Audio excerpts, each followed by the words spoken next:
और सीधे आपको ले चलते पीएम मोदी की वर्चुअल मीटिंग में, जहां पे सभी रियासत के वुज़राए आला के साथ वर्चुअल मीटिंग चल रही है।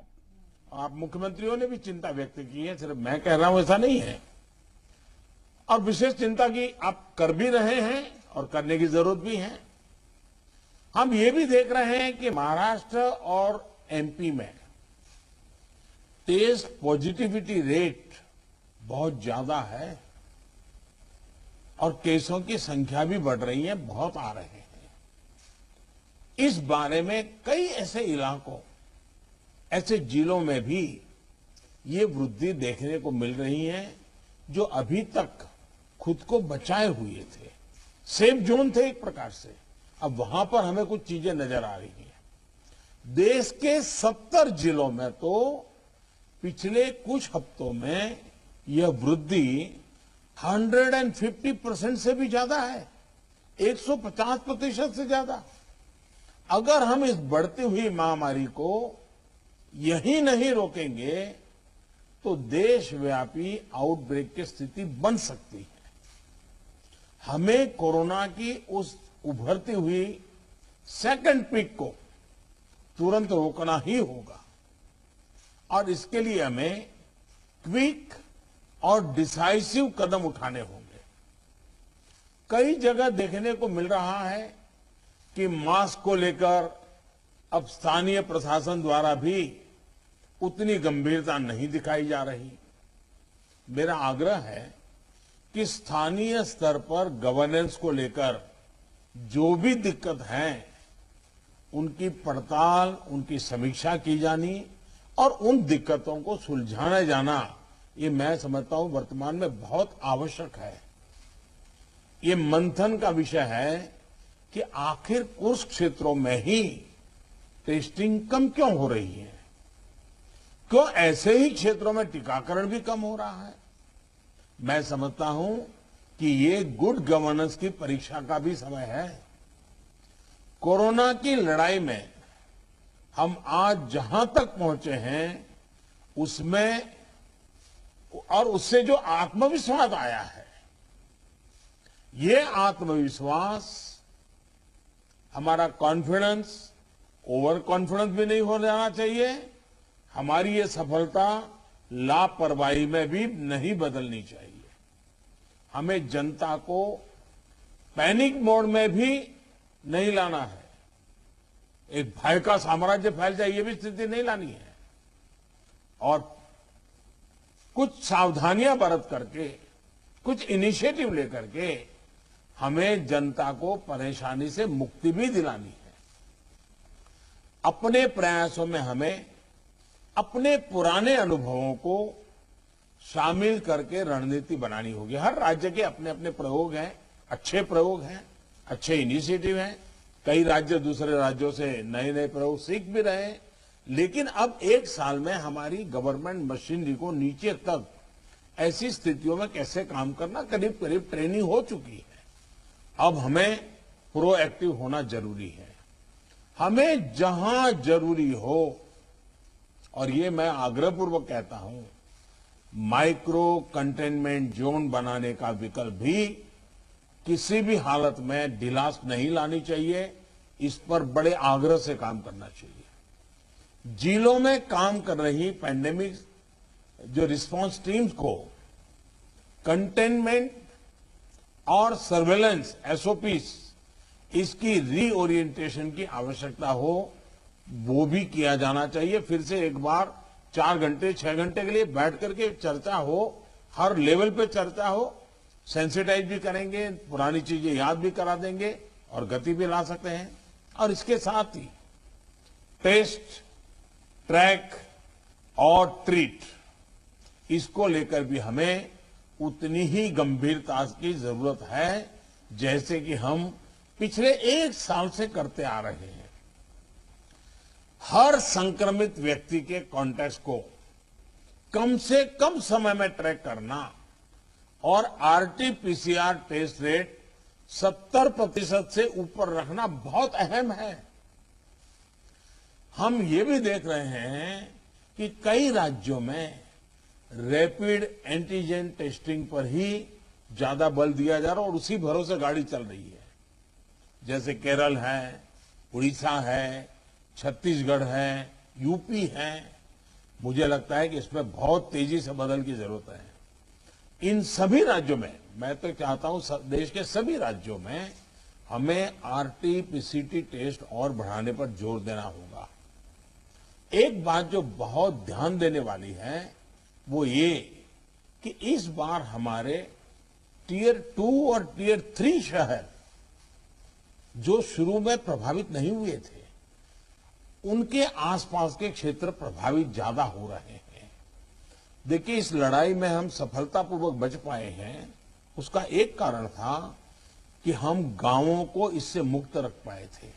लेकिन टियर 2, टियर 3 सिटी पहुंचा तो इसको गांव में जाने से देर नहीं लगेगी और गांवों को संभालना हमारी व्यवस्थाएं बहुत कम पड़ जाएगी।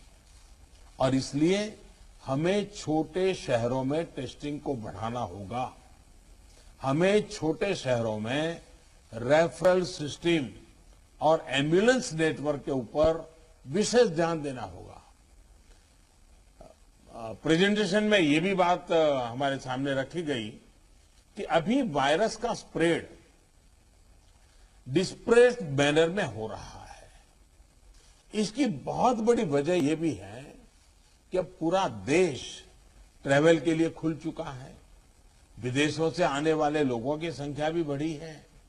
इसलिए आज हर एक केस के ट्रैवल की, उसके कॉन्टैक्ट्स के ट्रैवल की सूचना सभी राज्यों को आपस में भी साझा करना जरूरी है। आपस में जानकारी साझा करने के लिए किसी नए मैकेनिज्म की जरूरत लगती है तो उस पर भी विचार होना चाहिए। इसी तरह विदेश से आने वाले यात्रियों और उनके कॉन्टैक्ट्स के सर्वेलेंस के लिए एसओपी के पालन की जिम्मेदारी भी हमारी अब बढ़ गई है। अभी हमारे सामने कोरोना वायरस के न्यूटन्स को भी पहचाने और उनके प्रभावों का आकलन का भी एक प्रश्न है। आपके राज्यों में आपको वायरस के वेरिएंट का पता चलता रहे, इसके लिए भी जीनोम सैंपल भी टेस्टिंग के लिए भेजा जाना उतना ही अहम है। साथियों, वैक्सीन अभियान को लेकर कई साथियों ने अपनी बात रखी। निश्चित तौर पर इस लड़ाई में वैक्सीन अब 1 साल के बाद हमारे हाथ में एक हथियार आया है। ये प्रभावी हथियार है। देश में वैक्सीनेशन की गति लगातार बढ़ रही है। हम एक दिन में 30 लाख लोगों को वैक्सीन करने के आंकड़े को भी एक बार तो पार कर चुके हैं। लेकिन इसके साथ ही हमें वैक्सीन डोसेज वेस्ट होने की समस्या को बहुत गंभीरता से लेना चाहिए। तेलंगाना और आंध्र प्रदेश में 10% से ज्यादा वैक्सीन वेस्टेज है। यूपी में भी वैक्सीन वेस्टेज करीब करीब वैसा ही है। वैक्सीन क्यों वेस्टेज हो रही है, इसकी भी राज्यों में समीक्षा होनी चाहिए और मैं मानता हूं हर रोज शाम को इसकी मॉनिटरिंग की व्यवस्था रहनी चाहिए और हमारी सिस्टम को प्रोएक्टिव लोगों को कांटेक्ट करके एक साथ इतने लोग मौजूद रहे ताकि वैक्सीन दे, वैक्सीन वेस्टेज न जाए, इसकी व्यवस्था होनी चाहिए।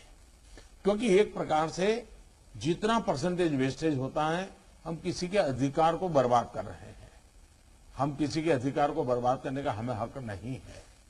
स्थानीय स्तर पर प्लानिंग और गवर्नेंस की जो भी कमियां हैं, उन्हें तुरंत सुधारा जाना चाहिए। वैक्सीन वेस्टेज जितनी रुकेगी, और मैं तो चाहूंगा राज्यों ने तो जीरो वेस्टेज के टारगेट से काम शुरू करना चाहिए। हमारे यहां वेस्टेज नहीं होने देंगे। एक बार कोशिश करेंगे तो इंप्रूवमेंट जरूर होगा। उतने ही ज्यादा हेल्थ वर्कर्स, फ्रंटलाइन वर्कर्स और दूसरे एलिजिबल लोगों को वैक्सीन की दोनों डोज पहुंचाने के हमारे प्रयास सफल होंगे। मुझे विश्वास है कि हमारे इन सामूहिक प्रयासों और रणनीतियों का अमल जल्दी ही हमें दिखाई देगा और उसका परिणाम भी नजर आएगा। अंत में मैं कुछ बिंदु फिर एक बार दोहराना चाहता हूं ताकि हम सभी इन विषयों पर ध्यान देते हुए आगे बढ़े। एक मंत्र जो हमें लगातार हम सबको कहना होगा, दवाई भी और कड़ाई भी। देखिए, दवाई मतलब बीमारी चली गई ऐसा नहीं। मान लीजिए किसी को जुकाम हुआ है, उसने दवाई ले ली, सब ली, लेकिन इसका मतलब ये नहीं है कि उसको ठंडी जगह पे बिना सुरक्षा के ऊनी कपड़े वगैरह पहने बिना वो चला जाए, बारिश में कहीं भीगने के लिए चला जाए। भाई ठीक है, तुमने दवाई ली है, लेकिन तुम्हें बाकी संभालना तो पड़ेगा ही पड़ेगा। ये हर हेल्थ का नियम है जी, ये कोई इस बीमारी के लिए नहीं है, ये हर बीमारी के लिए है जी। अगर हमें टाइफाइड हुआ, दवाई हो गई, सब हो गई, फिर भी डॉक्टर कहते हैं भाई इन चीजों को नहीं खाना, ये वैसा ही है। और इसलिए मैं समझता हूं इतनी सामान्य बात लोगों को समझानी चाहिए, और इसलिए दवाई भी और कड़ाई भी, इस विषय में हम बार बार लोगों को आग्रह करें। दूसरा जो विषय मैंने कहा, आरटीपीसीआर टेस्ट को स्केल अप करना बहुत आवश्यक है, ताकि नए केसेस की पहचान तुरंत हो सके। स्थानीय प्रशासन को माइक्रो कंटेनमेंट जोन बनाने की दिशा में हमें आग्रह करना चाहिए। वो वहीं पर काम तेजी से करें, हम बहुत तेजी से रोक पाएंगे, ताकि संक्रमण का दायरा फैलने से रोकने में वो मदद करेगा। वैक्सीन लगाने वाले केंद्रों की संख्या बढ़ाने की आवश्यकता है। वो प्राइवेट हो, सरकारी हो, जितना, जैसा आपने मैप देखा होगा, वो आपके लिए भी राज्यवार भी बनाया, वो शुरू में जो ग्रीन डॉट वाला बताया था, और देखने से ही पता चलता है बहुत सारे इलाके हैं कि जहां लाइट ग्रीन लग रहा है, मतलब कि हमारे वैक्सीनेशन सेंटर उतने नहीं है और या तो एक्टिव नहीं है। देखिए, टेक्नोलॉजी हमारी बहुत मदद कर रही है, हम बहुत आसानी से डे टू डे चीजों को ऑर्गेनाइज कर सकते हैं। इसका हमें फायदा तो लेना है, लेकिन उसमें उसके आधार पर हमें इंप्रूवमेंट करना है। हमारे जितने सेंटर्स प्रोएक्टिव होंगे, मिशन मोड में काम करेंगे, वेस्टेज भी कम होगा, संख्या भी बढ़ेगी और एक विश्वास तुरंत बढ़ेगा। मैं चाहता हूं कि इसको बल दिया जाए। साथ ही एक बात हमें ध्यान रखनी होगी, क्योंकि ये वैक्सीन निरंतर प्रोडक्शन हो रहा है और जितना जल्दी हम इससे बाहर निकले हमें निकलना है, अदरवाइज ये 1 साल 2 साल 3 साल तक खींचता चला जाएगा। एक मुद्दा है वैक्सीन की एक्सपायरी डेट। हमें ध्यान रखना चाहिए कि जो पहले आया है उसका पहले उपयोग हो, जो बाद में आया है उसका बाद में उपयोग हो। अगर जो बाद में आया हुआ हम पहले उपयोग कर लेंगे तो फिर एक्सपायरी डेट और वेस्टेज की स्थिति बन जाएगी। और इसलिए मुझे लगता है कि अवॉइडेबल वेस्टेज से तो हमें बचना ही चाहिए। हमें पता होना चाहिए कि ये लॉट हमारे पास जो है इसकी एक्सपायरी डेट ये है, हम सबसे पहले इसका उपयोग कर लेंगे, ये बहुत जरूरी है। और इन सभी बातों के साथ इस संक्रमण के फैलाव को रोकने के लिए जो मूलभूत कदम है, जैसा मैं कहता हूं, दवाई भी और कड़ाई भी, मास्क पहनना है, 2 गज की दूरी बनाए रखना है, साफ सफाई का ध्यान रखना है, पर्सनल हाइजीन हो या सोशल हाइजीन, पूरी तरह उसको बल देना पड़ेगा। ऐसे कई कदम जो पिछले 1 साल से हम करते आए हैं, फिर से एक बार उसको बल देने की जरूरत है, फिर से इस बार आग्रह करने की जरूरत है। उसमें हमें कड़ाई करनी पड़े तो करनी चाहिए। जैसे हमारे कैप्टन साहब कह रहे थे कि हम कल से एक बड़ा कड़ाई करने का मूवमेंट चला रहे, अच्छी बात है। मुझे लगता है कि हम सब ने इस दिशा में हिम्मत के साथ करना पड़ेगा। मुझे विश्वास है कि इन विषयों पर लोगों की जागरूकता बनाए रखने में हमको सफलता मिलेगी। मैं फिर एक बार आपके सुझावों का लिए धन्यवाद करता हूं, और भी जो सुझाव है आप जरूर भेजिए। जो हॉस्पिटल के विषय में जो आज चर्चा निकली है, आप 2-4 घंटे में ही सारी जानकारी दे दीजिए, ताकि मैं शाम को 7-8 बजे के आसपास मेरे डिपार्टमेंट के लोगों के साथ रिव्यू करके इसमें से अगर कोई बॉटल नेक है तो उसको दूर करने के लिए कोई आवश्यक निर्णय करने होंगे तो हेल्थ मिनिस्ट्री तुरंत कर लेगी और मैं भी उस पर ध्यान दूंगा। लेकिन मैं कहता हूं कि हम अब तक जो लड़ाई जीतते आए हैं, हम सबका सहयोग है। एक हमारा कोरोना वॉरियर का सहयोग है, उसके कारण हुआ है। जनता जनार्दन ने भी बहुत कोऑपरेट किया है जी।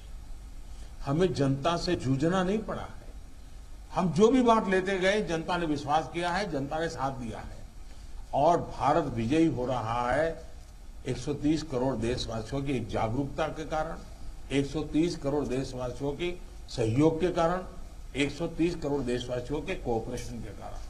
हमें जितना जनता जनार्दन को इस विषय पर फिर से जोड़ पाए, फिर से विषय को बताएंगे, मुझे पक्का विश्वास है कि जो अभी बदलाव नजर आ रहा है, हम उस बदलाव को फिर से एक बार रोक पाएंगे, फिर से हम नीचे की तरफ ले जाएंगे, ऐसा मेरा पक्का विश्वास है। आप सबने बहुत मेहनत की है, आपके पास इसकी एक एक्सपर्टाइज टीम बन चुकी है। थोड़ा आप डेली एक बार 2 बार पूछना शुरू कर दीजिए, सप्ताह में 1-2 बार मीटिंग लेना शुरू कर दीजिए, चीजें अपने आप गति पकड़ जाएगी। मैं फिर एक बार बहुत शॉर्ट नोटिस में आप सबको आज की मीटिंग मैंने ऑर्गेनाइज की, लेकिन फिर भी आपने समय निकाला और बहुत विस्तार से अपनी सारी जानकारियां दी। मैं आपका बहुत बहुत आभार व्यक्त करता हूं। धन्यवाद जी।